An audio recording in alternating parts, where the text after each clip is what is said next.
silakan diatur Pak. Kalau pakai cuman ya kelihatan suaranya suara. Assalamualaikum warahmatullahi wabarakatuh. Innal hamdalillah nahmaduhu wa nasta'inuhu wa nastaghfiruh. Na'udzu billahi min shururi anfusina wa min sayyiati a'malina may yahdihillahu fala mudilla lahu. Yang kami hormati, kami muliakan guru kita Buya Dr. Hasyim Asyad, dan yang kami hormati kedua kita Bapak Lukman. Dan inilah waktu yang kita tunggu-tunggu. Kita ingin menggali dari beliau tentang Islam Nusantara dan terutama juga sanad keilmuan Nusantara, sanad keilmuan ulama Nusantara. Sebelum itu kami perkenalkan bahwa guru kita Buya Dr. Ar-Razi Hasyim lahir di Kota Tengah, Payakumbuh, Sumatera Barat. Dan beliau ini masih muda, kayaknya bisa masih nambah. Lahirnya 21 April 1986. Luar biasa. Ulama menjadi harapan kita semua yang sudah mau menjelang usia 50 ini.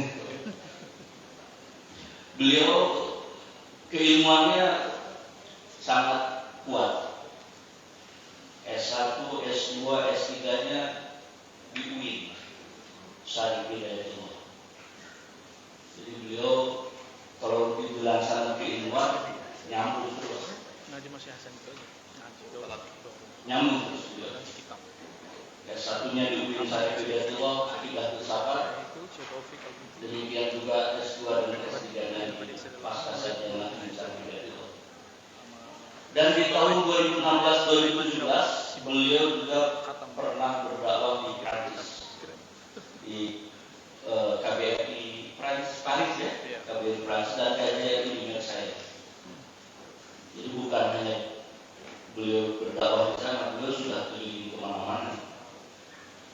Termasuk itu nonton bola juga.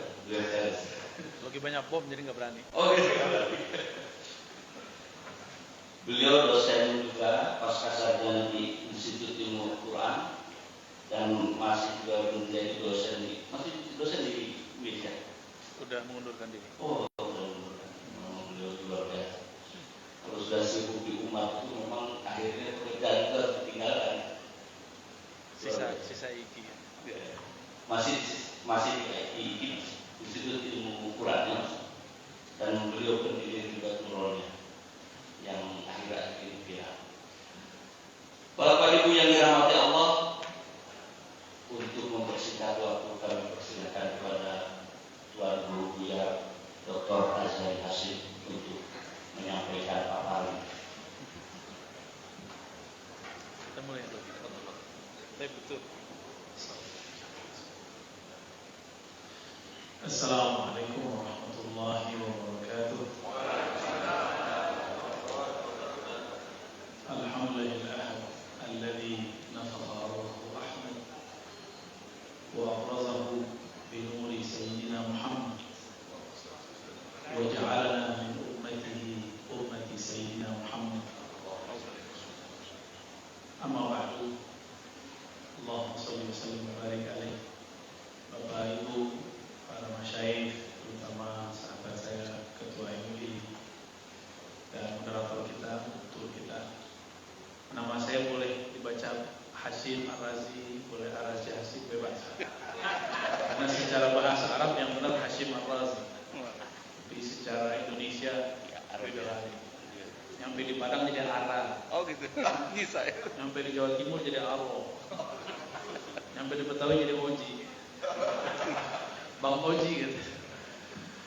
Baik. Ini kita sampai jam berapa nih Pak Ketua? Pokoknya sampai sholat balik lagi juga. Harus disepakati aja dulu takhir sholat atau tidak. Takhir tapi jamaah. Kalau kami sih sudah jamaah. Ya, pakai mazhab yang sudah muktabar ya. Boleh takhir tapi jamaah. Baik. Karena saya nggak mau juga nanti pas azan pada kabur. Kita sepakati dulu ya. Ada 2 bahan kita pada siang ini yang sebenarnya ini 24 SKS. Wasabiahnya 12, sanatnya 12. Tapi sepertinya MUI lagi ngebet, ingin bersih-bersih ya. Wajar ini teguran dari Allah karena MUI ini terlalu inklusif, terbuka. Filternya sepertinya harus diganti seperti filter AC mobil, sekali setahun harus ada perbaikan. Kenapa? Karena MUI itu terbuka, siapa aja bisa masuk. Hatta orang-orang yang beretikat tidak baik pun masuk. Hatta orang-orang yang di luar manhaj MUI pun masuk. Masa LDI masuk MUI kan lucu? Mohon maaf, LDI kan tidak menganggap syahadat kita benar, tapi bisa masuk. Masa ada kelompok yang mengatakan negara kita ini tauhid, Pancasila tauhid, Undang-Undang Dasar 45 tauhid, dan tidak hormat ke bendera, mengatakan lagu Indonesia Raya adalah lagu tauhid, itu masuk deh. Makanya teguran buat kita, walaupun nggak banyak, cuma ini mencemarkan. Dan selamat atas teguran Allah.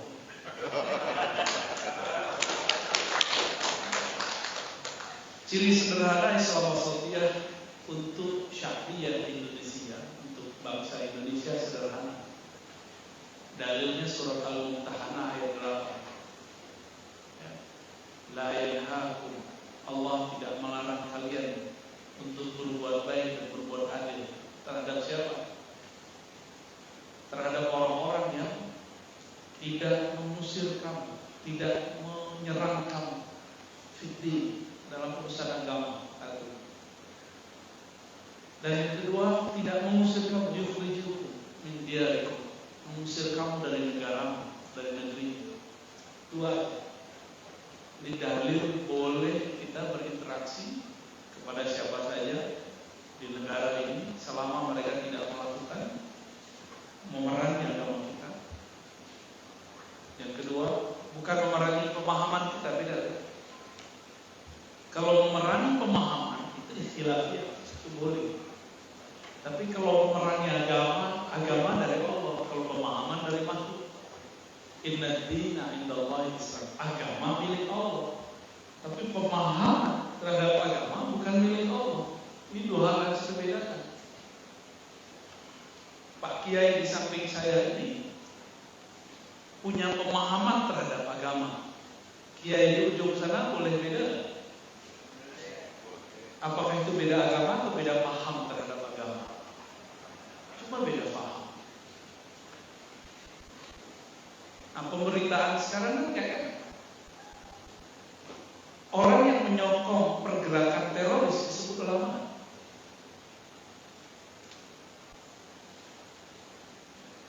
Bapak Ibu ini kan tawasul nih sebagian besar. Dia mengharapkan tawasul, mengatakan tawasul syirik. Terus mau dibela. 2016 saya udah gergetan ngeliat orang ini. Tapi saya coba berdoa, ya Allah selamatkan MUI dari orang-orang ini. Tapi pemberitaan antara TV A dan TV B ini kan dia lagi cari masalah. Saya terlepas karena saya nggak nonton. Saya cuma dikabarkan kawan di TV A begini, di TV B begini. Terlepas dari semua itu, 2016 saya baru ketemu dengan orang itu. Dan dia membuat propaganda seperti propaganda di Suriah. Apa propaganda di Suriah? Benturkan Sunni dengan Syiah. Kita cari-cari siapa Syiah yang dimaksud. Bukanlah Bashar Assad, tapi Syiah yang dimaksud pelaku maulid, pelaku tarekat sufi. Ini yang dia sebut Syiah. Saya yakin di samping saya ini bertorikot, suka maulid. Dan depan saya juga suka maulid, bertorikot. Dulu salah satu lembaga keislaman Islam di Indonesia, di Jakarta, bagi-bagi selebaran judulnya agama Syiah. Di dalamnya dia menyebutkan tarekat Sufi Ahlus Sunnah. Jadi propagandanya ini sudah lama. Saya dapat kertas itu 2005, 2006, 2007 disumbar gratis. Siapa yang nyebarin? Disebar lewat mahasiswa UIN, YIN, SAIN yang pergi baksos. Waktu itu saya masih sering bolak-balik ke Sumatera Barat. Ada mahasiswa baru nyampe hari ini, besok diusir. Karena dia bilang ini Syiah, padahal orang di situ bertarekat. Maka dia buat, belakangan orang yang ditangkap ini kan buat satu pergerakan namanya An-Nas. Saya mohon maaf, saya nggak ikut NU Muhammadiyah, saya nggak ikut Tarbiyah, nggak ikut. Cuma saya ditarik-tarik aja kemana-mana. Saya cuma murid Kiai Mustafa Yaqub yang di NU dituduh Wahabi, di Wahabi dituduh NU.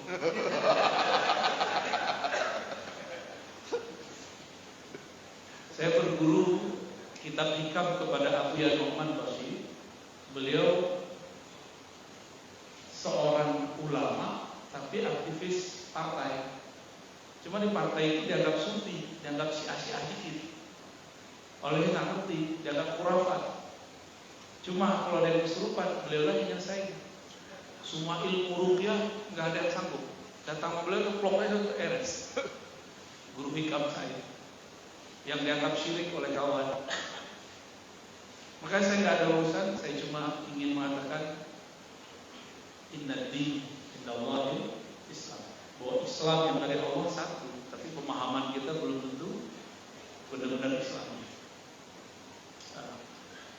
Ayat tadi sudah dibacakan oleh Pak Kiai. Kadzalika ja'alnakum ummatan wasata.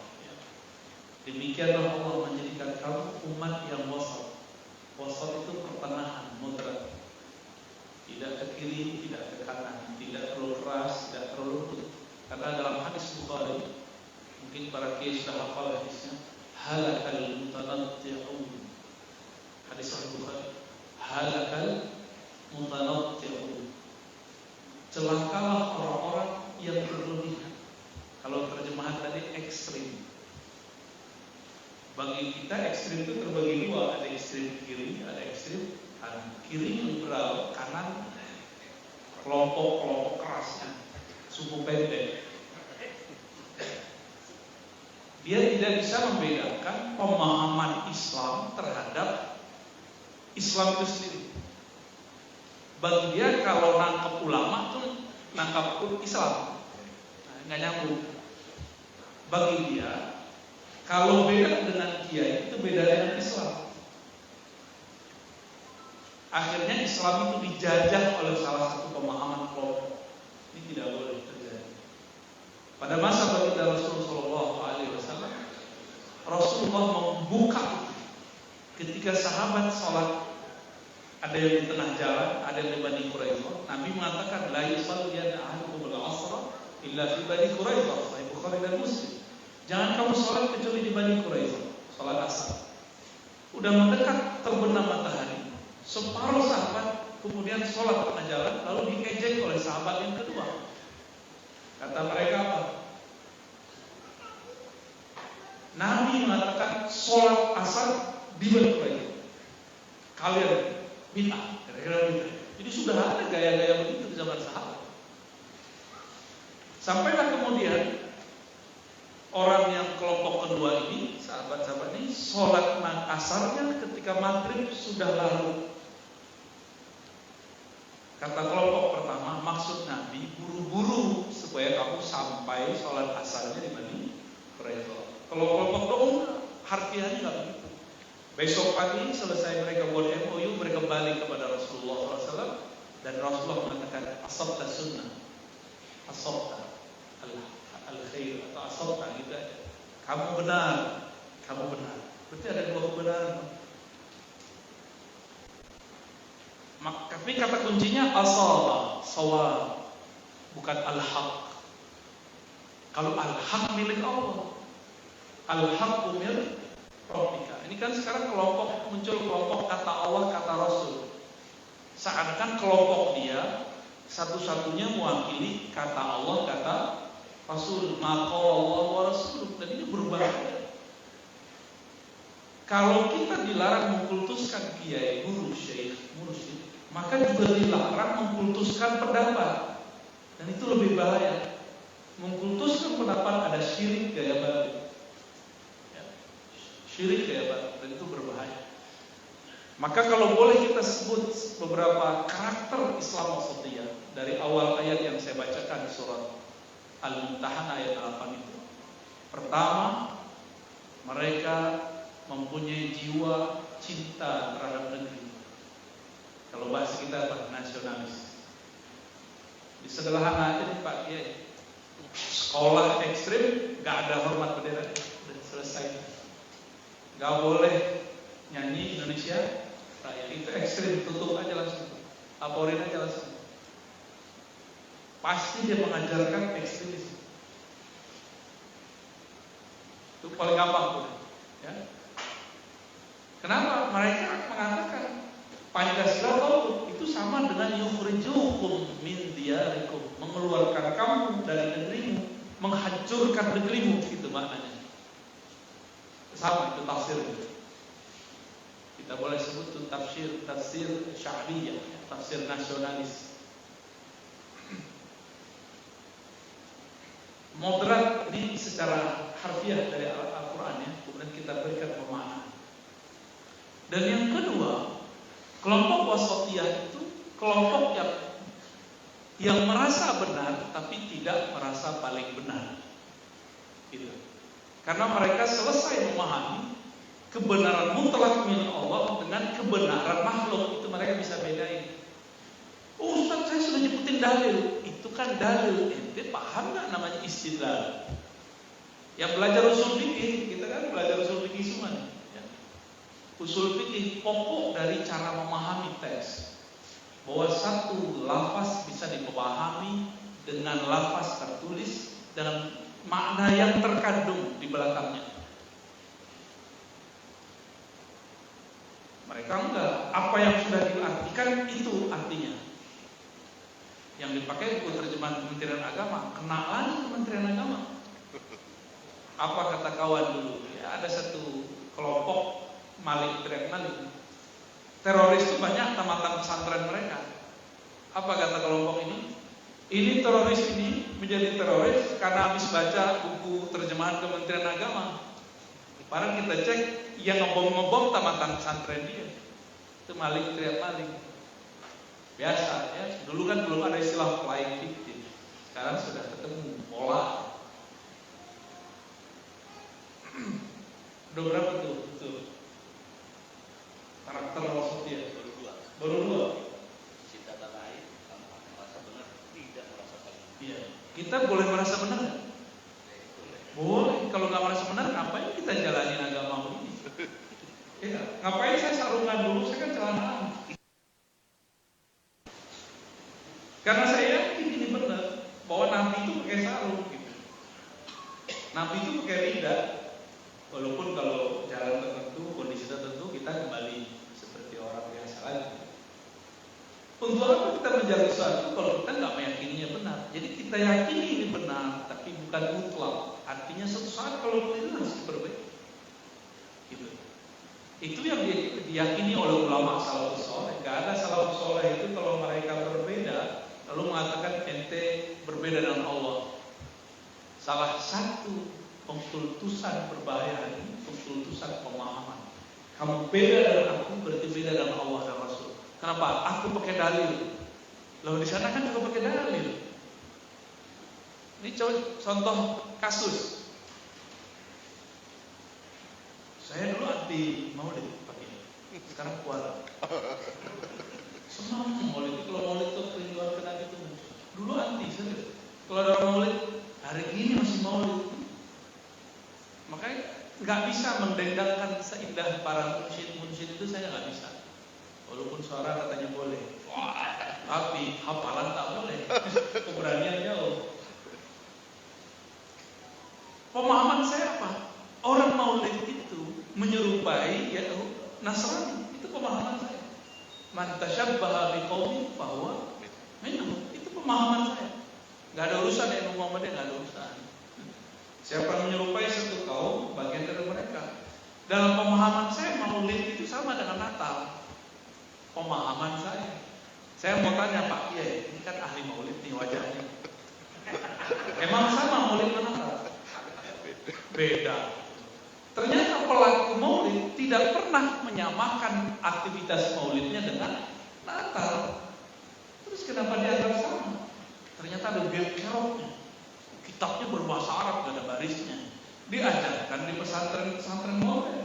Diganti akidah yang lama, yang ahli sunnah, menjadi kitab itu. Makanya berkali-kali mohon maaf Pak Kiai kalau tamatan pesantren tersebut. Mungkin di zaman Pak Kiai dulu gak ada kitab itu. Sekarang kitab itu sudah masuk. Kitab Tauhid karya Saleh Fauzan. Betul juga dia. Dia sebutlah di kitab Tauhid. Bahkan Maulid itu kan gak masuk bab Tauhid. Coba para kiai, ada nggak di antara para kiai masukin Maulid ke bab Tauhid, ada nggak? Itu dokter loh yang nulis Syekh di Saudi lagi. Cuma karena nulis pakai bahasa Arab horor dikit jadinya. Antum kan nulis pakai bahasa Arab dia pakai biar horor gitu. Ya. Saya yakin antum bisa lah nulis pakai bahasa Arab. Apa kata dia? Ihtifal bi Maulid Rasul sallallahu alaihi wasallam tasyabbuh bin Nasara. Itu nasnya memperingati Maulid Nabi. Itu sama dengan Natalnya Nasrani. Saya tanya juga sama orang Nasrani, ente ada mahalul qiyam enggak? Enggak ada. Oh berarti kalau saya gak suka Maulid, ya udah gak usah hadir Maulid, gak usah katakan sama dengan Natal. Sederhana kok. Sesederhana itu sebenarnya. Di kampung saya kan banyak Muhammadiyah, Pak. Itu nggak ada Maulid, nggak ada 100 hari, tapi ada namanya peringatan 100 berapa tahun Buya Hamka, sama aja tuh haul. Cuma haul kelompok berkemajuan. Kalau itu apa namanya? Ya, bukan slogan itu apa? Salam Nusantara. Kalau Muhammadiyah berkemajuan, ya sama aja kan, beda-beda istilah aja. Bedanya satu pakai kursi, satu duduk pakai sarung. Haul-haul juga. Cuma beda-beda istilah kan, memperingati. Memperingati sama aja sebenarnya. Dan saya mau tanya kepada para kiai, Maulid itu tradisi atau akidah? Berarti dia masuk kepada hukum Islam. Al-urf masadir al-ahkam syar'iyyah, al-urf, dan urf itu ada kaidahnya. Ma khalafa al-kitab wa sunnah wal ahkam syar'iyyah fa huwa batil. Yang menyalahi hukum syariat batil.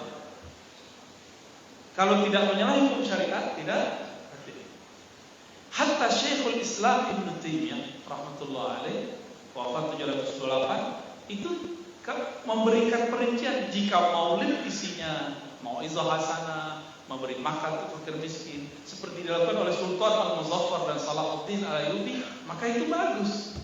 Itu Ibnu Taimiyah lah. Di mana itu? Ya. Ibnu Qayyim itu tidak masalah.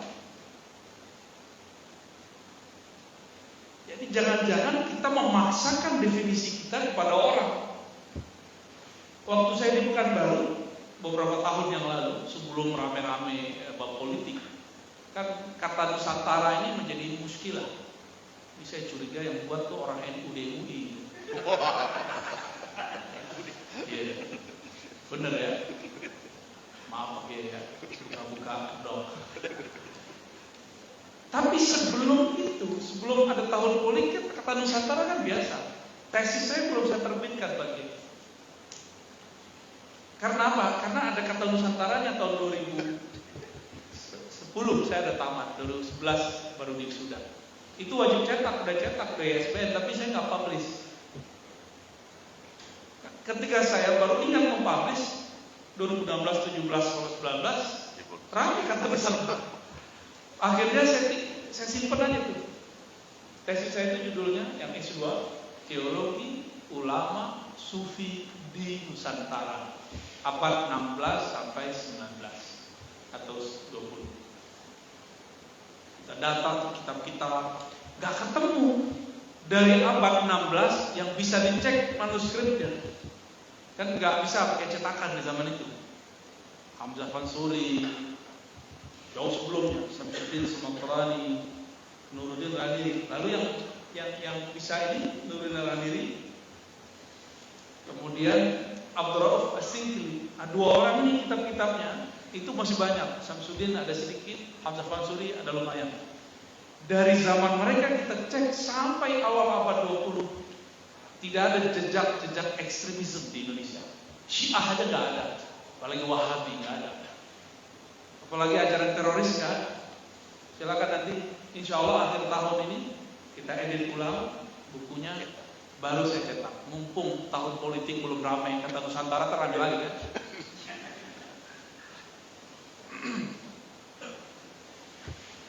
Nah, sanad keilmuan ulama Nusantara kita ini ada mengalami beberapa poros. Jadi generasi abad 4, 15, 16, 17 ini banyak lewat Madinah. Banyak lewat Madinah. Sebagai contoh yang bisa dilacak dengan jelas itu Syekh Abdurrauf As-Singkili yang membawa tarekat Qadiriyah ke Indonesia. Belum ada Indonesia, ya. Dalam kitabnya banyak sekali kitab tentang akidah dan tauhid. Beliau sebelum masuk ke bab tasawuf selalu memulai awal ma yajibu 'alal murid. Yang paling pertama yang diwajibkan bagi murid adalah berakidah yang sahih sesuai dengan akidah Ahlussunnah wal Jamaah Asy'ariyah Maturidiyah. Akidah yang dianut oleh pendiri NU dan Muhammadiyah. Nah, saya nggak tahu apakah sekarang masih begitu atau tidak. Pendiri Muhammadiyah, Syekh Ahmad Dahlan punya murid Kiai Haji, masih pakai. Cuma sudah direvisi pakai kitab tauhidnya, Risalah Tauhid Syekh Muhammad Abdul, kan beliau masih Asy'ari, sangat-sangat Asy'ari. Ya. Lalu diterjemah ke bahasa Jawa oleh Kiai Haji di Jogja. Nah, setelah itu kita terakhir cuma mendapatkan Buya Hamka dan Muhammad Nasir sebagai seorang pergerakan muda akidahnya Asy'ariyah Maturidiyah. Itu positif. Silakan dilihat kitab-kitab beliau. Ya. Kalau NU punya pesantren, cukup cek di pesantrennya, selesai. Di pesantren semuanya pakai kitab Aqidatul Awam, Kifayatul Awam, ya, Aqidah Sunusiyah. Semuanya Ahlussunnah, aman. Ummul Barahid, ya, syarah dari Sunusi. Nah, ini poros pertama generasi Syekh Abdurrauf As-Singkili. Ya. Jadi mereka porosnya di Madinah. Syekh Abdurrauf itu 20 tahun sekitar 20 tahun di Madinah. Di Madinah beliau berguru kepada Syekh Al-Muhaddis Al-Kabir Al-Mursyid Al-Syahir Al-Imam Al-Khushashi Al-Madani. Namanya Safiyuddin Al-Khushashi. Mursyid 40 thariqah, mempunyai 4 mazhab, jadi punya sanad 4 mazhab. Dan hafiz kutubus sittah. Sahih Bukhari, Muslim, Abu hafiz. Dulu belum ada NU Muhammadiyah loh Pak ya, MUI aja belum ada. Jadi nggak ada urusan perbedaan NU Muhammadiyah sudah terus. Ya, belum ada itu, belum ada. Ini Imam Al-Khushashi. Makanya dulu orang-orang kita senang ngasih nama anaknya Khushashi. Ya, saya punya guru ada namanya Khushashi. Ganti-ganti nyampe di Sunda, di Betawi Kosasi. Lumayan. Itu orang Sunda. Kosasi bener kan? Iya, saya punya guru namanya Kosasi. Meninggal beliau, dia punya pewaris namanya Syekh Ibrahim Al-Qurani. Sama, mursyid juga. Ya. Nah, ini sezaman dengan Syekh Abdul Karim Muhammad bin Salman. Sezaman, bahkan sezaman nanti dengan guru-gurunya Muhammad bin Wahab, pendiri Wahabi. Ternyata Muhammad bin Wahab, pendiri Wahab itu pernah belajar tasawuf kepada Muhammad bin Hayat As-Sindi, seorang ahli hadis mursyid tarekat Naqsyabandiyah di Madinah, asal India. Cuma fikihnya ketat. Ini yang disenangi oleh Muhammad bin Abdul Wahab. Hatta bin Bas mengakui kalau Muhammad bin Wahab ini berguru kepada tokoh ini, Muhammad Hayat As-Sindi. Ya. Ini poros Madinah. Poros Madinah. Di masa Raja Ali Haji, apa gelar beliau? Ketua. Ada gelar kan yang menulis kita. Ada lakop yang lain. Beliau berguru kepada seorang mursyid dari tanah Simapu, Batu Saka, mursyid tarekat Naqsyabandiyah di Mekah, namanya Syekh Ismail Al-Simamuri, yang merupakan salah satu khalifah tarekat Naqsyabandiyah dan 5 tarekat lainnya yang dipimpin oleh Syekh Abdullah Afandi di Mekah, Jabal Abi Qubais. Itu pusat semua tarekat dulu. Hampir semua tarekat ada di situ. Dia menulis kitab, Syekh Ismail Al-Simamuri. Saya mau cek akidah dia apa. Kifayatul Ulama. Itu kitab 3 lembar pertama akidah Ahlus Sunnah, lalu berikutnya fikih. Sifat 20 yang diajarkan. Allah wujud kita, bahwa sifat wajib, mustahil, jaiz. Itu yang diajarkan Syekh Ismail. Di mana dia belajar? Di Mekah. Itu sezaman karena dia lahir itu sekitar tahun 1700-an awal. Jadi masih seperempat abad pertama dari abad 18. Di 1700-an. Umurnya panjang, wafat tahun 1840-an. Nah, Raja Ali Haji yang ada dari kepulauan di sini pernah belajar kepada beliau dan dapat ijazah kemursidan. Jadi dulu raja-raja itu mursyid. Gak heran ya, itu istana dijadiin tempat tawajuh, majelis zikir, baca Ratibul Haddal, Ratibul Attas, Hizb Bahar, baca itu mereka di istana. Gak tahu kalau di istana-istana sekarang. Nah ini kalau sanad orang sini.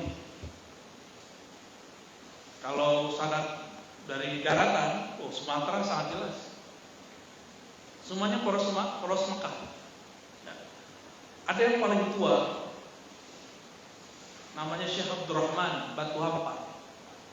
Dia pemegang sanad Al-Quran di Sumatera zaman itu. Umurnya 120 tahun. Wafatnya 120 tahun. Beliau buka pesantren dulu namanya Al-Manar di Payakumbuh. Itu yang ngaji dari Sia. Maka disebutlah dulu santri itu anak Sia, bukan anak santri. Santri dari kampung antum, Pak Kiai. Di sana nggak ada istilah santri, baru sekarang ketika orang Padang dijajah sama Jawa. Berubah. Tarbiyat madrasah tradisional di depannya masih ada pondok pesantren, kan lucu. Madrasah aja, gak usah ditulis lagi pondok. Tapi sudah jadi nomenklatur di Kementerian Agama, ya sudah. Terpaksa mereka berdamai biar turun dana. Ujung-ujungnya ke sono.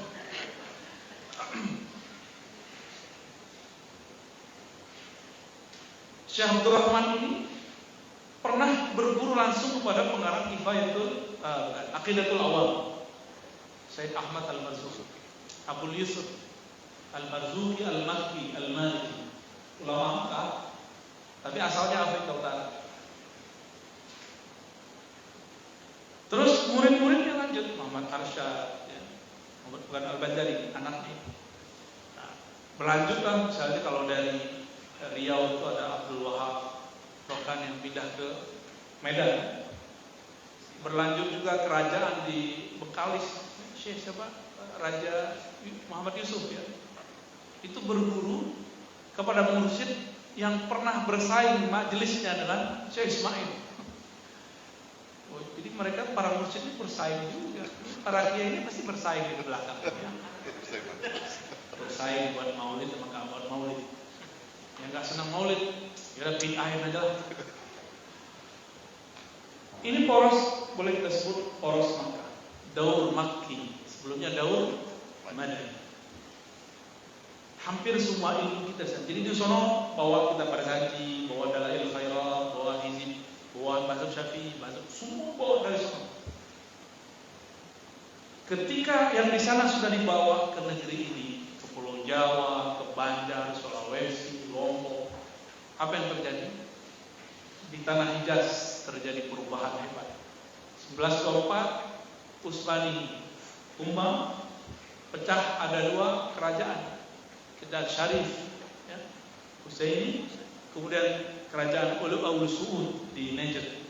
1933 baru kemudian kerajaan Al Suud dipersenjatai oleh Inggris, bisa menguasai kota Mekah dan Madinah.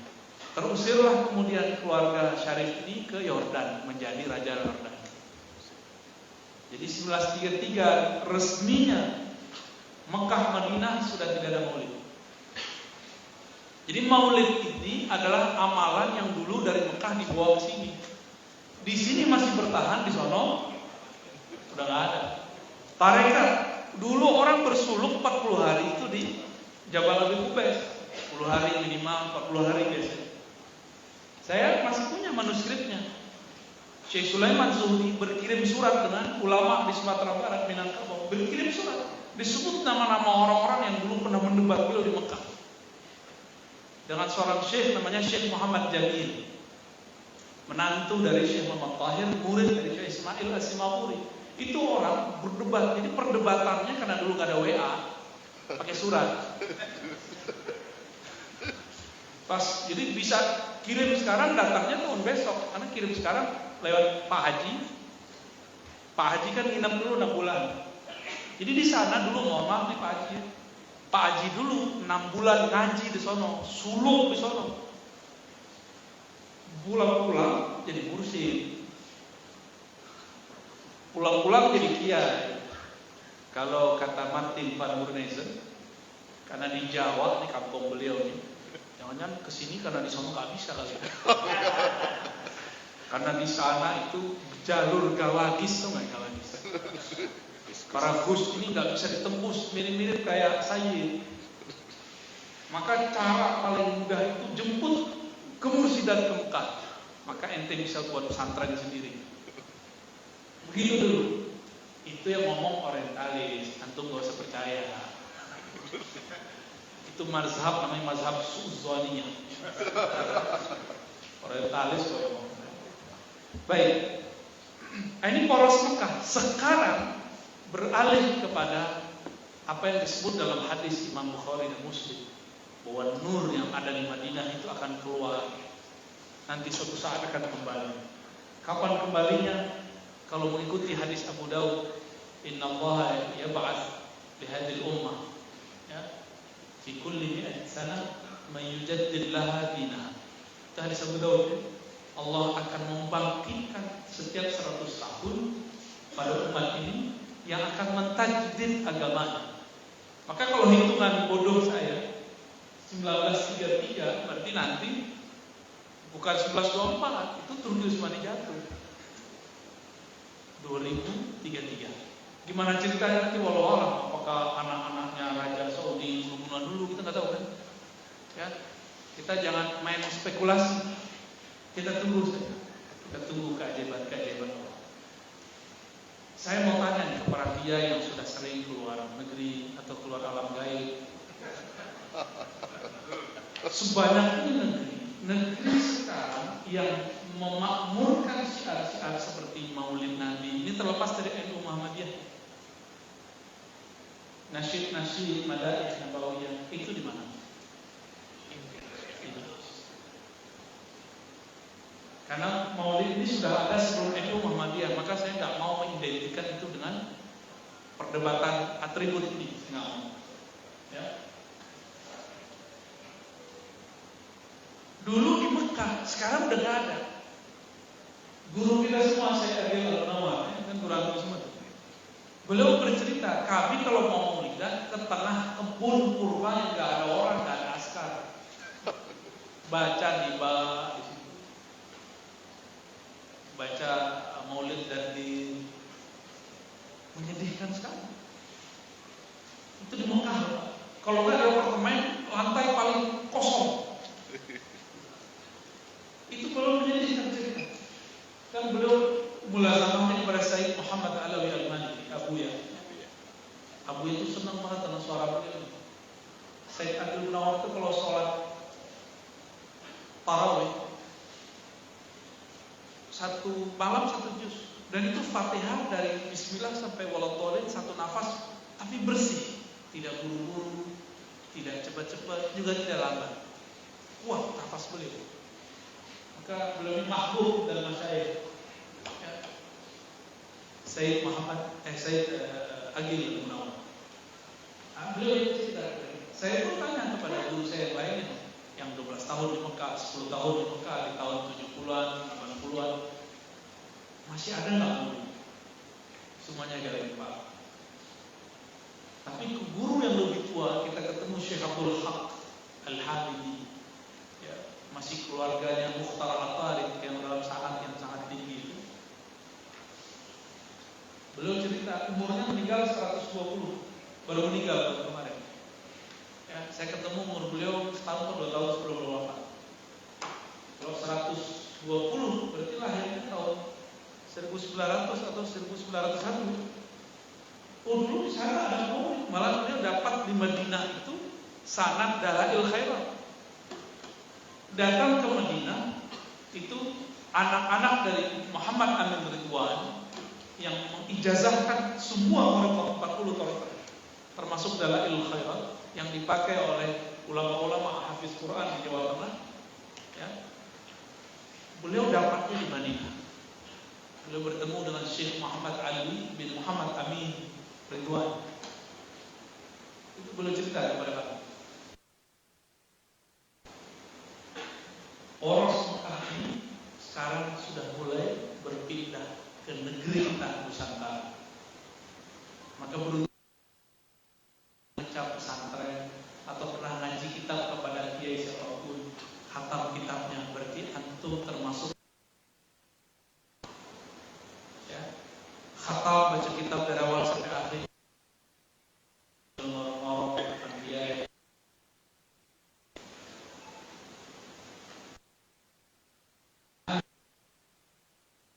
Cuma kapan kembalinya? Perkiraan saya 1933. Masih ingat nggak beberapa tahun lalu sebelum COVID ada gerakan jamaah, mereka baca ya Nabi Sallallahu. Benar? Kalau coba baca di rokok di bentak mas, bacanya di luar. Ya, sekarang. Ya. Maka sanad ini kenapa? Islam Rasulullah Sallallahu Alaihi Wasallam cuma ngaku, nih dalilnya berarti kami begini. Kalau klaim dalil, maka semua orang bisa mengatakan dalil kami begini. Itu nggak cukup. Dalil nggak perlu ke sana, tapi istidlal. Kalau kita ingat ini kaidah, ad-dalil mutlaqun. Al-istidlal wal istidbat muqayyadan. Istidbat pemahaman menggali satu dalil, menggali satu teks, itu tergantung bergurunya ke siapa. Nih coba nih, contoh, kan sekarang lagi ramai ada viral orang ngomong di Quran tidak ada sholat 5 waktu. Ayat yang memang menunjukkan taqdimus sholat al-dulu syamsi, ya kan? Jadi kan sholat zuhur gitu maksudnya, sholat siang ketika dulu itu diluk huruf, terus Quran al-Fajr 3, maka dia ngomong istimbat, dokter Udi, orang kampung saya kan memalukan.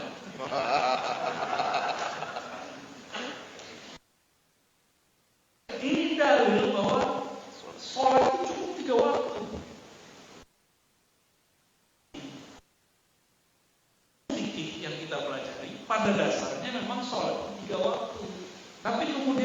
datang Sayyidina Jibril menjelaskan waktu jadilah 5. Berkatalah Imam Abdurrahman Al-Mahdi, hajatnya pada Quran. Maksudnya apa? Sholat pakai kita perlu curi. Kan di Quran nggak ada cara sholat yang boleh dengan takbir. Jangan dia sholat. Atau sholat dalam hati-hati. Tidak sholat. Jadi mereka ini juga memperkosa teks, memperkosa ayat. Dia ini udah paham lah, ada boleh jalan. Jadi 3 masalah kita. Cuma bagi dia dijadikan untuk membenarkan kemalasannya untuk sholat. Ini bukti kalau orang cuma macam-macam. Walaupun benar ya? Kalau pakai dalil, tapi kalau pakai istilah enggak begitu. Istilah ada dalilnya. Di masa Rasulullah,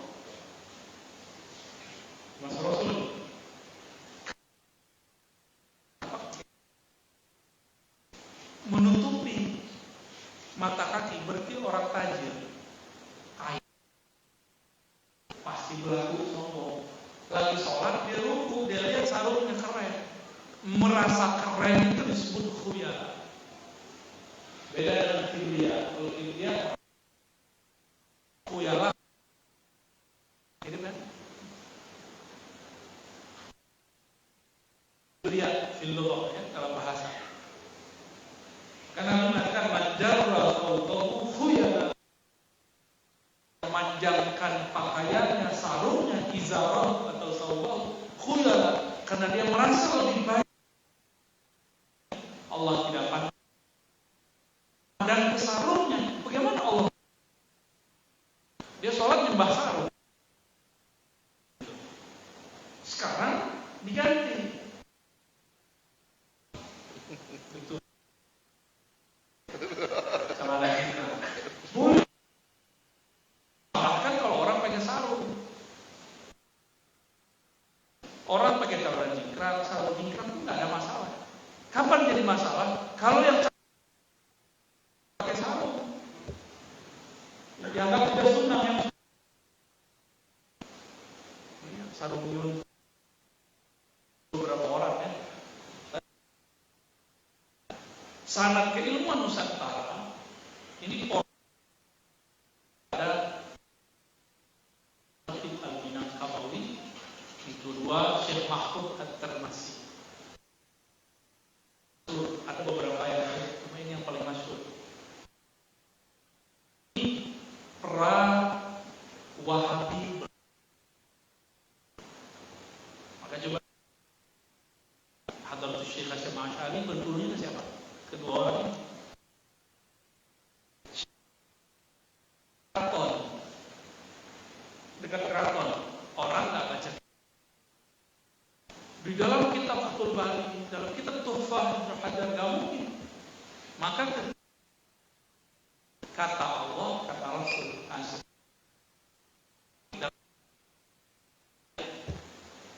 beda dalam Hadratus Syekh. Beliau pulang. Kalau ada orang ngomong kata Allah, kata Rasul, ditanya sama dia, itu tafsir siapa yang dipakai? Kemana? Maka belum mengembangkan kajian kita. Disitulah perbedaan kota santri dengan keraton. Pergerakan prinsipnya beda dengan sahabat saya.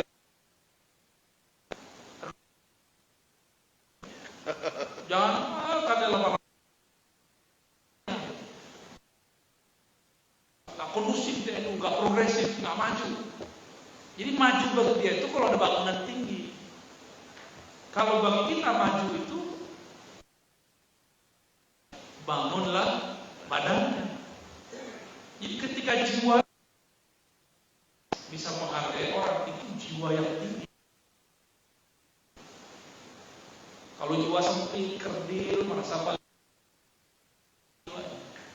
baru bangun ya.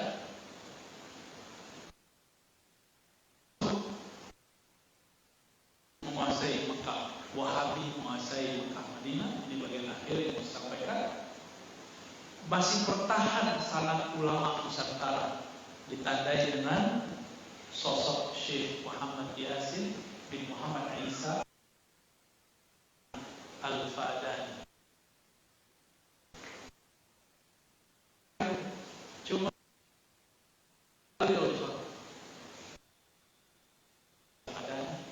sampai berguru kepada orang India, Khaja Muhammad Syarif tahun 2007. Mungkin Pak Kiai lebih. Antum pertama dengar umur berapa? Kayak tahun berapa? Masih di besar. 2000 berapa? Guru kami terakhir kami di besar. 2001 lah ya.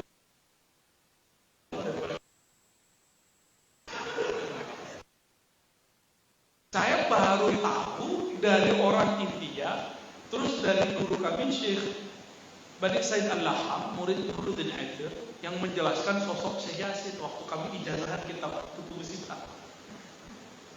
Ini sanad kami, kata beliau, dari orang kampung kami. Saya ngomong.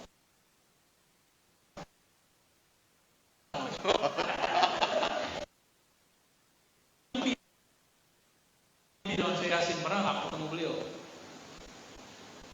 Ya, sering mimpi. Mimpi kan pertanda ada gejolak kesadaran. Kita nggak mau ilmu yang halus. Kesadaran masuk ke wawasan terbawa mimpi. Maka mulailah saya mencari, memburu sampai sekarang. Apa saja.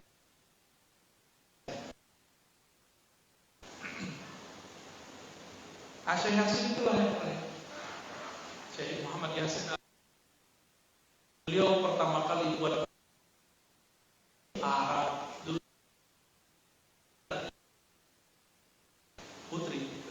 Orang Arab tuh nggak kenal sekolah untuk perempuan, nggak ada. Nggak ada sekolah untuk perempuan. Syekh Yasin yang buat. 2002 atau 2004. Sekolah perempuan. Di sana kan wajib pakai cadar harian. Karena sekolah perempuan ini masih bisa diakses. Kebakaran lari. Apa kata Laskar? Kembali irja'na ilbasna.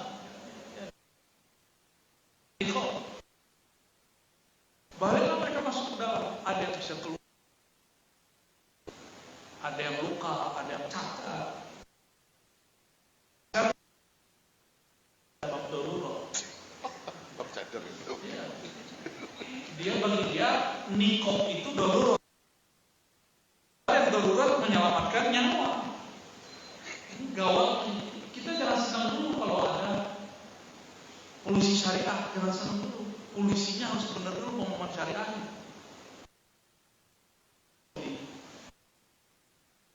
Catat diliput oleh dunia loh saat itu.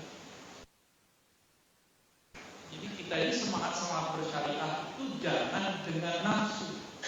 Semangat syariah itu dengan fikih. Menjinakkan keliharan pemahaman seseorang.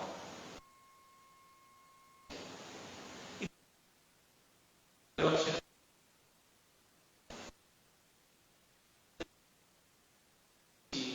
Yaman. Saya sudah ketemu timur, barat, utara, selatan, hampir semuanya. Ini kebanggaan bagi negeri ini. Para masyarakat.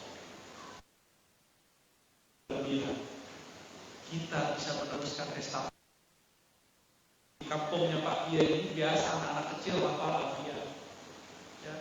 Di Jawa Tengah, Kudus, itu yang dengan Bapak Ibu 30 juz melon. oleh Mbah Yai Arwani, diharapkan santrinya ikut musyawarah. Makanya nggak muncul, nggak ada. Yang muncul ya jalur Rabiah atau jalur-jalur yang lain yang nggak bersanad. Syekh Munawir dulu punya sanad pun di Mekah, ngambil Qurannya ke Mekah.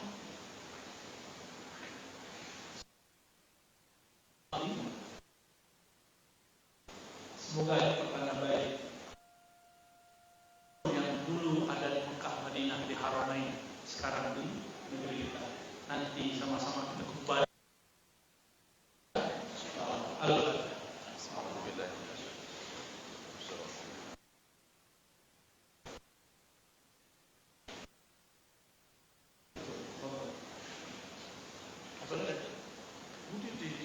Sudah.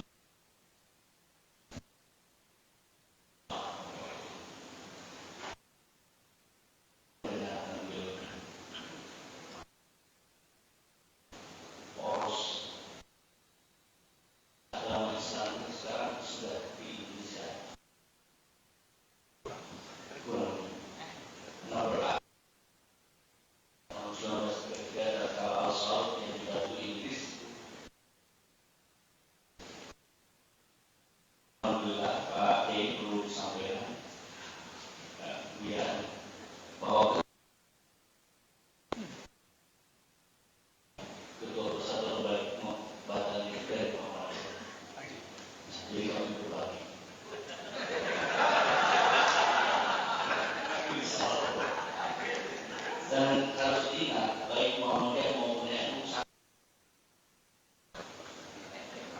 makanya saya baca, jangan bilang tarekat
Yang saya tanyakan adalah ada salah seorang guru saya itu muridnya Syekh Yasin, namanya Abu Yasanja di Kadukawang Pandeglang.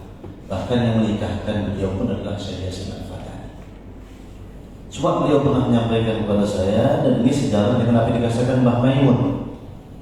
Ya mohon maaf ya, artinya Syekh Yasin salah menikah. Salah menikah maksudnya begini, dia tidak menikahi wanita dari golongan ulama, turunan ulama, tapi dari pedagang. Ya, oleh karenanya sampai sekarang pertanyaan saya, adakah putra putri Syekh Yasin atau cucunya yang mengikuti jejak Syekh Yasin ya, kecerdasannya, kealiman dan sebagainya. Assalamualaikum warahmatullahi wabarakatuh. Baik, kritik ayah Anda nanti Pak Ketua yang jawab ya. Islam wasatiyah sebenarnya itu perdebatan yang sudah lama di Mesir, dan di Mesir kata Islam wasatiyah sudah biasa. Mereka pun terjadi dinamika antara umatan wasatan dengan Islam wasatiyah. Artikelnya banyak, dulu jadi buku, nanti bisa dikonfirmasi kepada Pak Ketua ya. Pak Ketua ini dapat wangsit dari mana itu ya. Lalu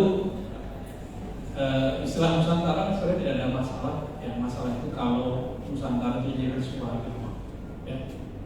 Dan waktu kata Islam Nusantara itu booming, itu kan dipolitisasi. Kita sama-sama ngerti ya, sama-sama ngerti. Saya waktu ditanya di salah satu wilayah, Islam Nusantara itu syirik, kufur, saya kan nggak ngerti istilah itu. Akhirnya audien waktu itu di masjid ada rame, saya tanya, mohon maaf jamaah, ada yang pengurus NU? Ada. Saya mau tanya, mau tabayun kepada antum, maksud Islam Nusantara apa? Ternyata beda definisi dengan definisi saya. Definisi saya sama dengan ayah anda tadi. Islam kok batas-batas sebagai Nusantara? Kata dia bukan. Islam Nusantara itu yang ditulis oleh Hadratus Syekh Hasyim Asy'ari dalam Risalah Ahlussunnah, berakidah Asy'ariyah, bermazhab yang 4, bertasawuf. Lah kalau itu mah sama dengan berkemajuan. Ya, beda-beda istilahnya. Tapi itu politisasi. Dan saya heran orang-orang cerdas kayak Pak Kiai semua ini, Pak Ustadz ini kok kemakan hoax yang dibuat politis.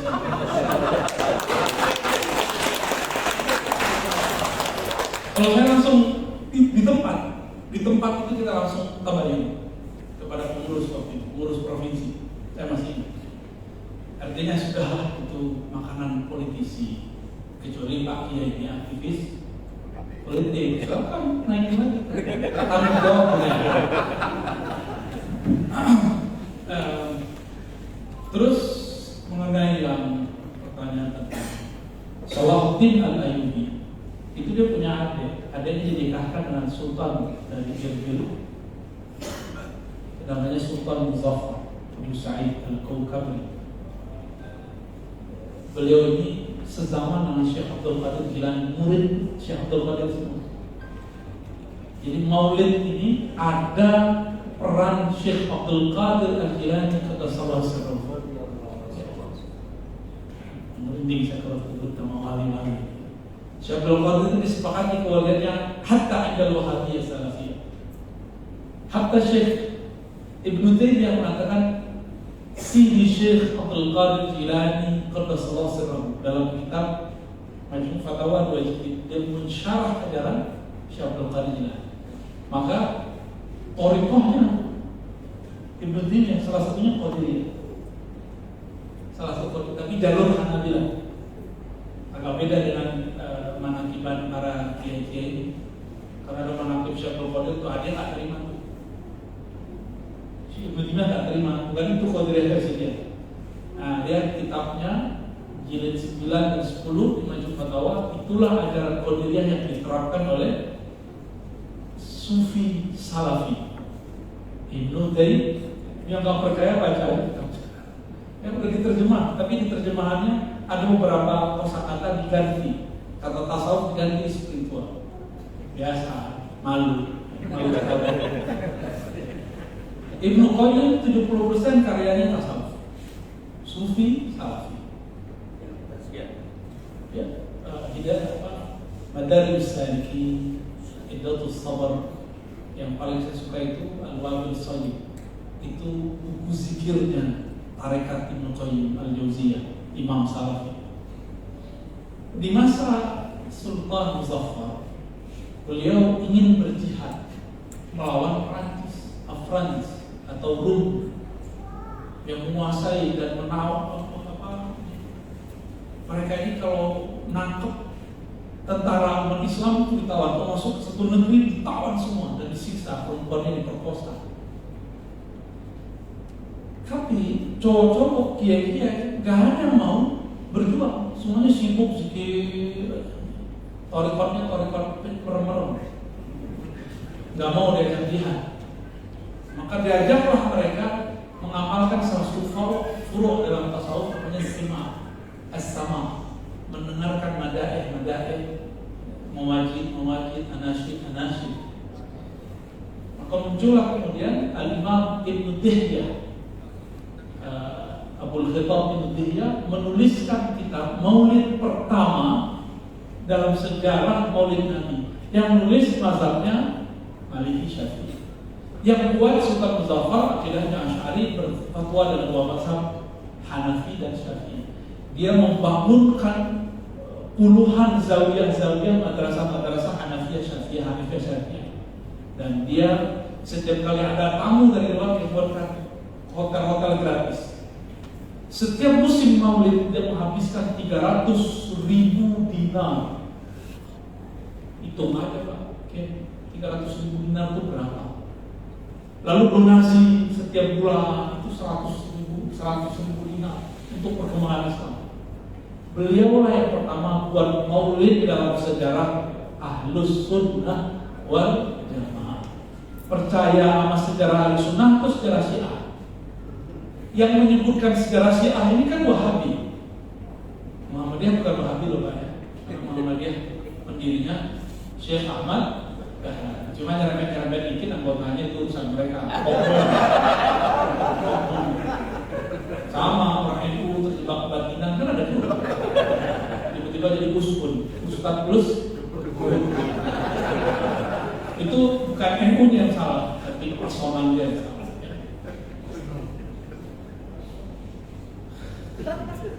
Personal. Maaf. Sultan Muzaffar Sunni itu sejarah kita. Tapi oleh kelompok Salafi Wahabi, mereka menggunakan data dari kelompok Syiah. Menurut Salafi, Syiah kafir atau muslim? Kafir. Kok giliran kafir bawa berita dia percaya, Ahlus Sunnah bawa berita dia nggak percaya? Sejak kapan berita kafir kan itu Fatimiyah itu Syianis yang bulan, yang orang Syiah sekarang mengkafirkan mereka, namanya Syiah Qaramita. Mereka mengakui keturunan Ismail bin Ja'far Shadiq, tapi pas kita cek enggak. Jadi dia memalsukan, jadi keturunan dia memalsukan nasabnya. Habib palsu lah kira-kira. Ada nggak di sini Habib palsu? Habib PA. Ada nggak? Kalau ada sigap aja langsung nggak boleh, haram hukumnya. Bahkan ngaku Gusnya kalau bukan anak kiai nggak boleh. Nggak boleh, karena Gus itu dulu ada darah Azmat Khan dalam tubuhnya. Azmat Khan zuriat Andi kalau di Makassar, Bugis. Itu nggak boleh sembarangan orang pakai Andi, karena Andi itu cuma zuriat. Biasanya zuriatnya masih nyambung dengan silsilah para Hawari. Cuma nyambungnya mungkin ke Azmat Khan juga. Kira-kira begitu.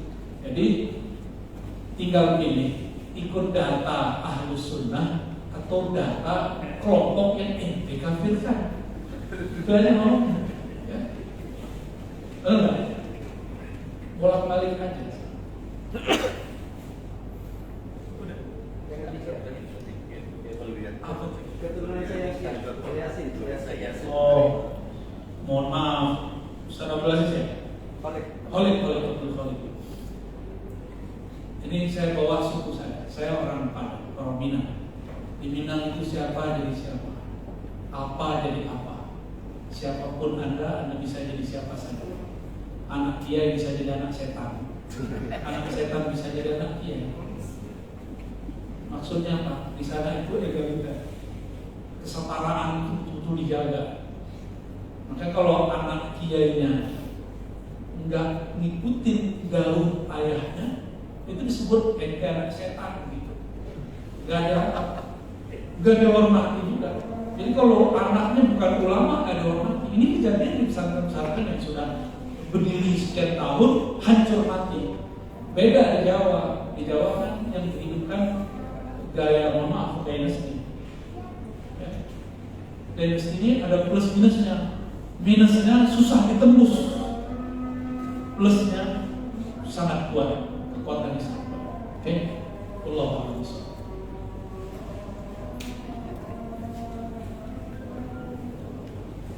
Kita dengarkan dulu tadi.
Dan sekarang kita dengarkan penjelasan dari Ketua Umum tentang tema ini. Oke, terima kasih paparan yang cukup bagus telah kita dengarkan bersama dari Dr. Buya Hussein Hashim. Pertama, karena ini forumnya Forum Majelis Ulama Indonesia, saya punya berkepentingan untuk menjelaskan tentang Islam Wasatiyah. Karena siapa yang tidak menerima Islam Wasatiyah, dia tidak mau bergabung sama MUI. Karena MUI itu jadwal dari pusat, memang kita membawa misi Islam Wasatiyah. Ini bukan istilah pribadi, tapi ini adalah istilah yang dicanangkan dalam berbagai macam forum, baik di forum nas ataupun muktamar, bahwa Islam Wasatiyah inilah merupakan visi misi Majelis Ulama Indonesia. Dan kalau kita rujuk ke literatur Arab, sebenarnya kalau di Arab itu lebih populer disebut Wasatiyah fil Islam. Memang ketika ditranslate ke Indonesia agak lumayan panjang, sehingga kita untuk memudahkan saja sebelah Islam Wasatiyah. Jadi sebenarnya perdebatannya benar-benar secara lafzi, karena secara maknawi maknanya bukan seperti yang kita gambarkan ini Islam tersendiri, tidak, tapi ini adalah identifikasi saja. Itu yang bisa kami jelaskan. Dan tentang bagaimana wasatiyah Islam atau Islam wasatiyah yang diterapkan ini, Komisi Dakwah Majelis Ulama Indonesia Pusat telah menerbitkan tentang pedoman dakwah Islam Wasatiyah. Nanti kapan-kapan untuk ini mungkin kan kita gandakan, termasuk dalam pedoman Islam Wasatiyah itu dijelaskan ciri-cirinya apa saja. Di forum minggu yang lalu di PIK sudah kami sampaikan ciri-ciri Islam Wasatiyah yang telah diterbitkan oleh Komisi Dakwah Majelis Ulama Indonesia. Itu sudah ada keputusan organisasi kita. Itu satu. Yang kedua, tentang tadi istilah ulama Nusantara sudah dijawab oleh beliau. Jadi memang kita sebagai tokoh agama jangan terjebak hanya pada label, tapi kita mencoba masuk ke dalam. Karena saya ingat Buya, dulu waktu kami pertama kali ikut MTQ itu, MTQ-nya di Surabaya. Kebetulan karena MTQ itu kan momen paling menyenangkan santri, diajak oleh orang pemerintah daerah makan yang agak enak. Tiba-tiba sampai di satu kedai tertulis hotdog. Wah, itu haram, karena ada nama dognya. Kita sangka di situ hot itu panas, anjing. Ternyata tidak selalu nama itu mencerminkan isinya. Di daerahnya Pak Suyono itu kalau menyebut tape goreng itu rondo ya. Tapi yang dimasukkan ternyata bukan. Jadi sekali lagi harus masuk ke dalam. Kalau kita dalam kajian mahasiswa, ontologi, epistemologi, dan aksiologi. Jadi di ontologi inilah yang kadang-kadang kita gagal. Seperti yang cerita beliau, Islam Nusantara yang dimasukkan oleh yang mencanangkan dengan yang ditafsirkan orang ternyata tidak sama. Oleh sebab itu, coba kita membiasakan diri untuk kalau dalam bahasa masail itu tasawur, yakni apa sih sebenarnya yang dimasukkan itu, baru nanti kita berikan hukum. Jangan menghukumi sesuatu hanya labelnya saja. Itu barangkali yang bisa kami sampaikan di forum ini. Terima kasih. Kami kembalikan pada moderator. Alhamdulillah, saya kira apa yang ditanyakan Pak Kiai Abdul Rahman ini juga bagian dari kasih sayang beliau kepada kita semua. Baik, dan jawaban dari Pak Ketua Umum juga sangat gamblang dan jelas.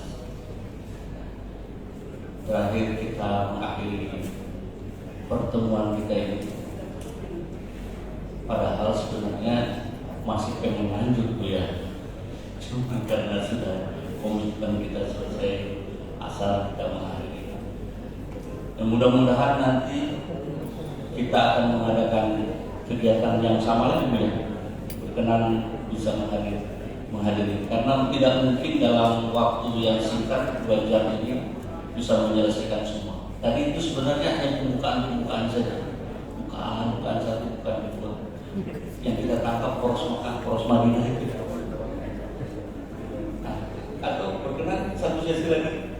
Barangkali ada yang mau bertanya lagi satu sesi lagi. Pas untuk hadir di sebelah sana. Di sebelah. Satu. Ada dua. Dan dua. Kita sebelah sana dulu sebelum komisi fatwa.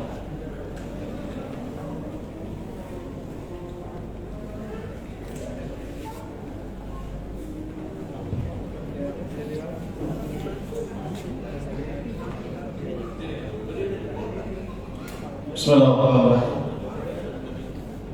Assalamualaikum warahmatullahi wabarakatuh. Nama saya Muhammad Habib Rifai. Sama ujungnya sama Pak Kiai Rifai ya. Baik, langsung saja Bu ya. Tadi sempat disinggung masalah aqidah al-Asy'ariyah. Sering kita dengar, ini juga perlu dijelaskan ke kita, karena sering kita dengar statement-statement tetangga kita terkait masalah aqidah Asy'ariyah. Bahkan sering juga ditanya, kenapa sih kita yang khususnya Ahlus Sunnah wal Jamaah yang bermadhab Imam Abdullah bin Idris Asy-Syafi'i, kenapa tidak memakai mazhab di dalam akidah itu Asy-Syafi'i? Kenapa memakai akidah Asy'ariyah? Padahal Imam Syafi'i itu jauh lebih dulu daripada Imam Abul Hasan Asy'ari. Kenapa memakai Asy'ariyah? Kenapa tidak langsung memakai akidah Syafi'i? Terima kasih. Assalamualaikum warahmatullahi wabarakatuh.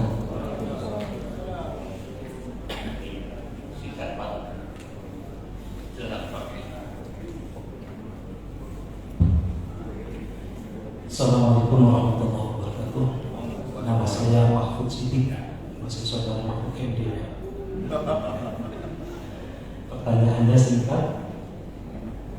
Syariat, thariqat, dan hakikat ini apakah sebuah pilihan atau tahapan atau satu kesatuan sebagaimana Islam, iman, dan ihsan?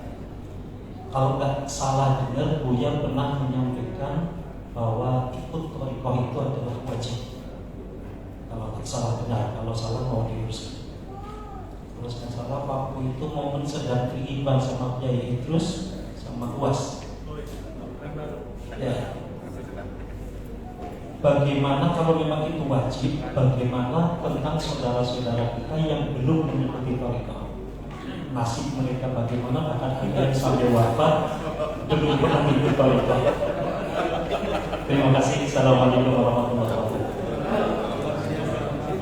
Luar biasa pertanyaan. Ada yang bukan lagi akibat atau Ini ahli thariqah. Baik. Ada celetukan. Katanya tetangga. Oh hebat, Anda masih anggap mereka tetangga. Mereka bukan musuh. Keren. Kok kalian mazhab Syafi'i, akidah tidak akidah Syafi'i? Pertama jawabannya, emang situ tahu akidah Syafi'i apa? Itu sama dia. Tanya-tanya kejar ya. Pertanyaan itu boleh dijawab dengan pertanyaan. Masa kita tanya mulu? Gak boleh kasih pertanyaan ya? Jadi kalau kita ditanya gak punya jawaban, baik tanya balik. Emang situ tahu mazhab Syafi'i itu akidahnya apa?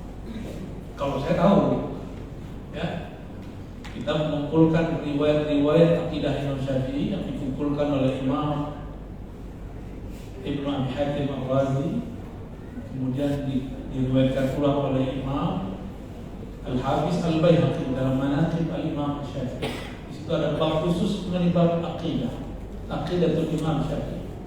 Jadi Imam Syafi'i la ya'allif ayya kitabin fil aqidah. Tidak pernah menulis kitab akidah. Yang menuliskan pengikut setelahnya, mirip dengan Imam Ahmad. Imam Ahmad tidak pernah menulis mazhab Hanbali. Tapi dua generasi setelahnya itu ulama as-saghir kemudian mengkompilasi kaul-kaul Imam Ahmad dan itu dijadikan sebagai mazhab Ahmad. Maka jangan heran para masyayikh, para kiai, Imam At-Tabari, pengarang tafsir Tabari itu punya kitab Ikhtilaful Fuqaha. Dia nggak memasukkan Imam Ahmad, yang dimasukkan cuma ya 3 mazhab aja. Mazhab Al-Ra'i, mazhab Al-Hadis 2, Malik, Syafi'i. Dan dia seorang Syafi'i yang sudah jadi mujtahid, buat mazhab sendiri Tabari itu, tapi dia nggak keluar, masih dalam kerangka Imam Syafi'i. Imam Tabari itu awal-awal abad keempat wafatnya. Di zaman itu mazhab Ahmad bin Hanbal belum settle, belum terbangun. Itu kalau kita ngomong di kampus-kampus, mereka paham ya. Semoga di sini karena sudah alumni kampus lebih paham lagi. Ya.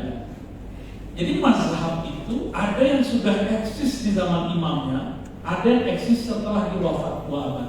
Itulah mazhab Imam Ahmad bin Hanbal. 2 generasi kalau bukan 2 abad. Lalu nggak usah jauh-jauh, pertanyaan begitu tuh kepanjangan. Kenapa ikut Imam Bukhari dalam hadis? Kenapa nggak ikut Abu Bakar, Umar, Utsman aja? Ya kan? Kan itu sahabat Nabi.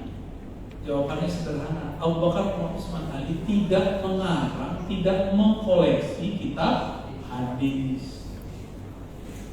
Imam Syafi'i, kenapa kita tidak disebut aqidatus Syafi'iyah? Karena beliau la yu'allif ayya kitabin fil aqidah. Cuma dilihat. Bahkan beliau melarang muridnya Imam Al-Muzani untuk istighfar, sibuk dengan ilmu aqidah. Ya. Perkataan beliau kan sering dipelesetin. Ini mereka ini nggak tahu ya, kok cenderung memutar fakta. Ini dajajilah. Dajajilah ini kan teksnya apa, dia pretelin apa. Ini contoh, karena saya S1 saya akidah wa falsafah. Berarti ini orang filsafat, habisin. Dia kira kita nggak bisa bahasa Arab. Diambillah kalam Imam Syafi'i dari kitab Manaqib Imam Al-Baihaqi. Tertulis itu hukmi fi ahli kalam ayyutrabu bil jari. Hukumku terhadap ahli kalam agar dipukul dengan pelepah kurma. Dia terjemahin, orang awam yang baru hijrah kan nggak tahu, yang main-main Facebook, Instagram, yang itu kan nggak ngerti. Ar-Razi, Anda ini ahli filsafat. Ustadz dia terjemahin hukumku terhadap ahli filsafat. Padahal Imam Syafi'i waktu ngomong itu filsafat belum menjadi sebuah pergerakan keilmuan. Filsafat saat itu baru diambil bukunya dari salah satu pulau namanya Siprus, dibawa ke Baghdad, diambil dari Harran, kampungnya Ibnu Taimiyah. Ibnu Taimiyah kan belum lahir saat itu, dibawa ke Baghdad. Jadi baru collecting data, belum diterjemah. Diterjemahnya oleh Al-Kindi, Al-Farabi, Ibnu Sina. Ibnu Sina aja nggak terjemah, dia cuma bacaan aja. Al-Farabi pun terjemah, Al-Kindi pun terjemah. Al-Farabi bisa beberapa bahasa, Al-Kindi bisa sekian bahasa. Al-Kindi, coba dilihat, itu abad keberapa? Udah belakangan, udah akhir abad ketiga. Imam Syafi'i 204. Di saat itu belum ada yang disebut ahlul falsafah. Ahlul falsafah belum ada. Nah, ini kebohongan mereka saya sebut dajjal. Bukan dajjal apa ya? Dajjalah, kembarannya.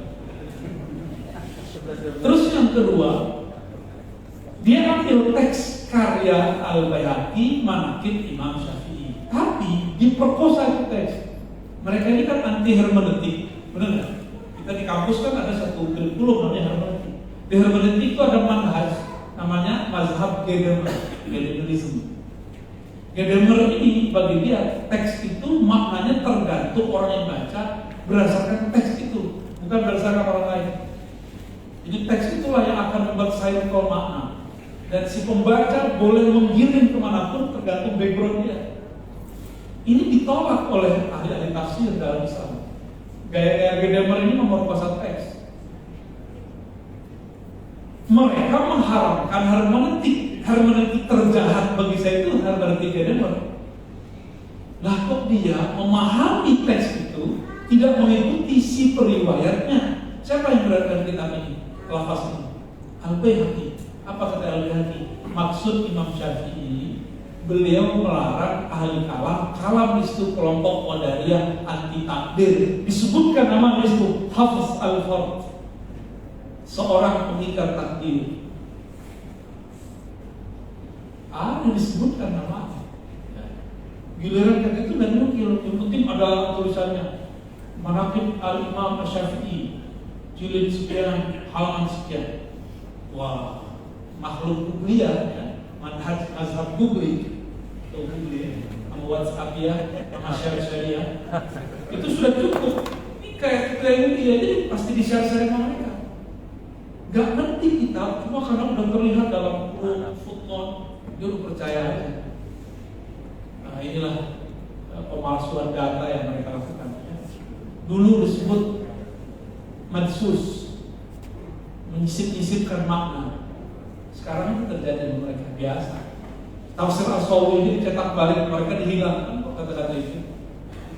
Yang terbaru kan nggak ada hilang. Ya, jadi memang kita harus hati-hati Pak Kiai, para ustaz, harus hati-hati. Lalu kenapa? Ini lugas ini. Jadi kenapa lagi kita nggak ikut Syafi'i, ikut Asy'ari? Asy'ari itu mazhabnya Syafi'i dalam fikih. Dia punya guru namanya As-Saji. As-Saji berguru Al-Qarabisi dan Ahmad bin Hanbal. Mereka berguru kepada Imam Syafi'i. Sama, ada tanya makin, kenapa ikut Bukhari? Kenapa nggak ikut Imam Syafi'i aja? Karena Imam Syafi'i nggak menulis kitab Sahih. Yang nulis kitab Sahih siapa? Bukhari. Bukhari itu Nabi nggak? Bukhari lahir tahun 194, Nabi wafat tahun 11. Kamu nggak? Jadi kalau kita mengatakan langsung aja ke Nabi, bacanya Sahih Bukhari itu nggak langsung ke Nabi. Itu berarti berperantara lewat Imam Bukhari. Ini mereka nggak mau paham karena nggak mau dengerin video kita dengan jelas. Ya. Ini potong-potongan aja, potong-potongnya. Jadi ilmunya mazhab al-potongnya. Tadi bagian Pak Mahfud kan deh. Tanya syariat. Syariat, tarekat, hakikat, satu lagi ma'rifat. Bisa tahapan, bisa satu kesatuan, tergantung mursyidnya. Ya, kalau di Jawa orang belajar syariat dulu. Kalau di kampung saya belajar ma'rifat dulu. Saya umur 12-13 sudah suruh. Udah tirakat ya muslim. Udah mujahadah, udah nggak makan bernyawa seperti zikir sehari sekian. Gak pernah ninggalin sholat jamaah, butuh wudhu batal pulang, kepikiran dunia mandi, udah mandi. Gimana kalau pikiran takwa tuh? Mandi mana juga? Dulu.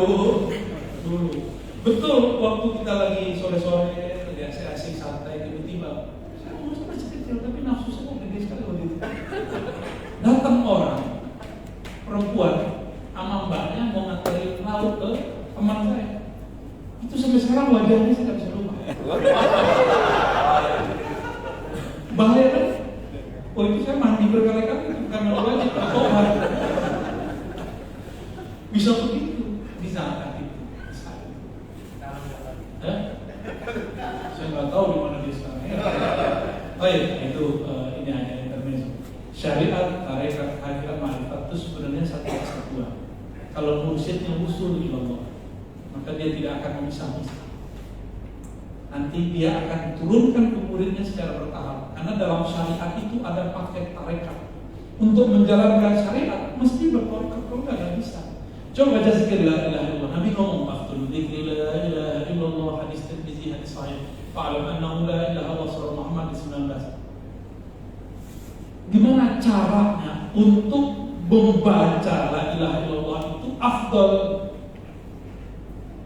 Gimana caranya? Cara itu turunnya dari qalbu kepada qalbu, dari qalbu ke qalbu. Itulah yang diturunkan ahli thariqah. Pikiran ini kan suka kemana-mana, benar nggak? Ya. Maka ulama kita kemudian mencoba untuk memenjarakan otak, bukan menjarakan, membatasi otak. Dibuatlah namanya titik imajinatif, titik batinnya. Diambil dari pusat, ditarik ke ubun-ubun, bawa ke bahu kanan, punjam ke bahu. Itu supaya pikiran tidak kemana-mana. Ya, titik-titik latifah. Itu namanya toriko. Toriko itu cuma cara. Kalau nama Allah sudah bertahta di kolbu, masih perlu nggak? Nggak perlu lagi.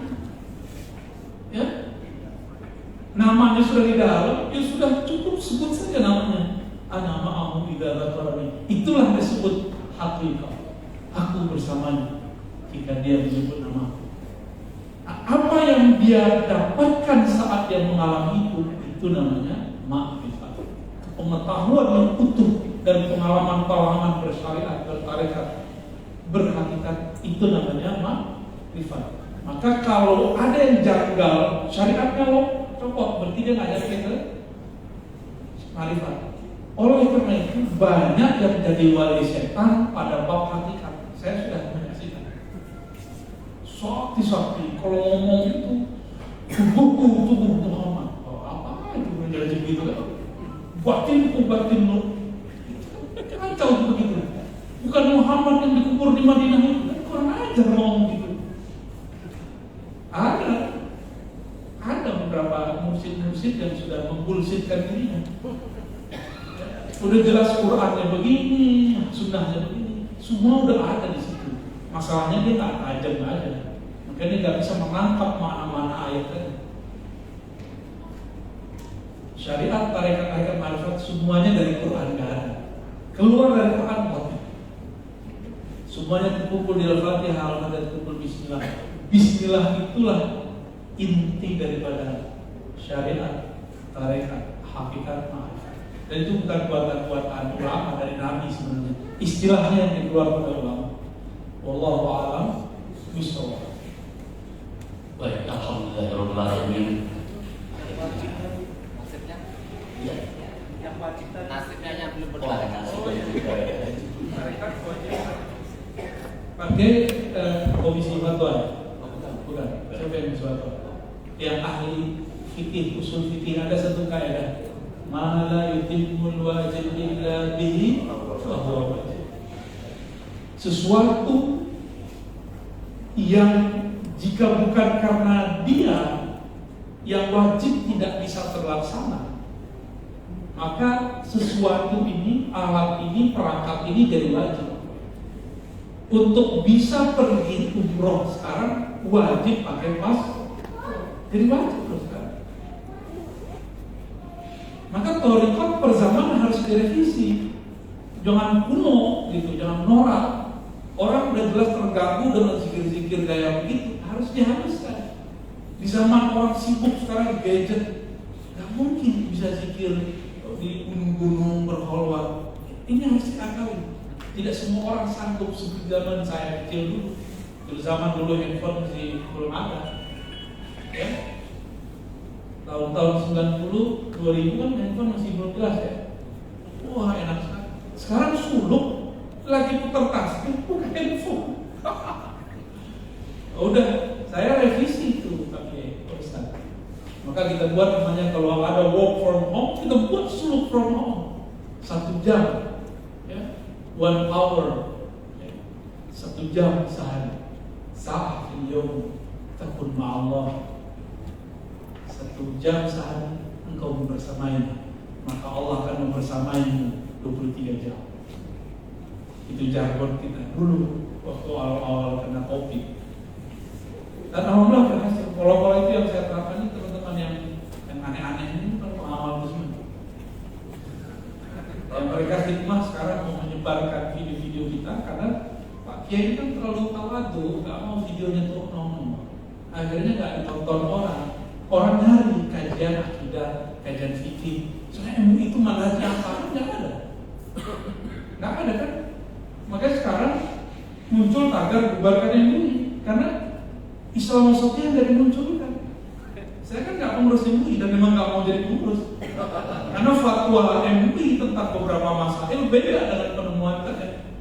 Dan saya pengen jadi rajul hur, orang yang bebas aja. Kalau orang bebas kan ngomong tanpa beban. Kalau Pak Ketua ini nggak enak, nggak enak sama Muhammadiyah. Mau gedein Muhammadiyah nggak enak sama NU. Mau gedein dua-duanya nggak enak sama Nahdlatul Wathon. Nggak enak ngontrolnya sama begitulah terus PR ini nggak enak. Jadi kalau udah kumpul jadi Majelis Ulama Indonesia, ini yang hebat dari mereka satu, akhlak mereka bersalamatullah. Saya belajar ke orang yang begitu. Dulu mohon maaf Pak ya, saya ini penganut negara Islam Indonesia, dan saya mengatakan Pancasila tauhid, MUI ini adalah ulama-ulama tauhid. Serius, karena baru mulai acara pakai Indonesia Raya, kan dulu nggak boleh bagi saya hormat bendera. Makanya saya tahu ciri-ciri kelompok ekstrim tidak menghormati bendera, tidak ada lagi Indonesia Raya. Kalau ada sekolah begitu, tolong ditegur, tolong dicerdaskan, kalau nggak mau ditutup.